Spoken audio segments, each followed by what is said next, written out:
या वयात माझी कमाई शून्य, आणखी कष्ट आता मला करवत नाही. रक्ताच्या नात्यांनी अर्ध्यावरच साथ सोडली.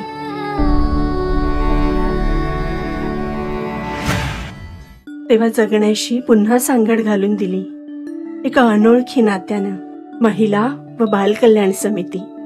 वसई विरार शहर महानगरपालिकेच्या महिला व बाल कल्याण समितीची आधार माया योजना, या योजनेअंतर्गत 60 वर्षांवरील एकाकी ज्येष्ठ निराधार महिलांना उपजीविकेकरिता दर महिना 3000 रुपये अर्थसहाय्य दिलं जातं.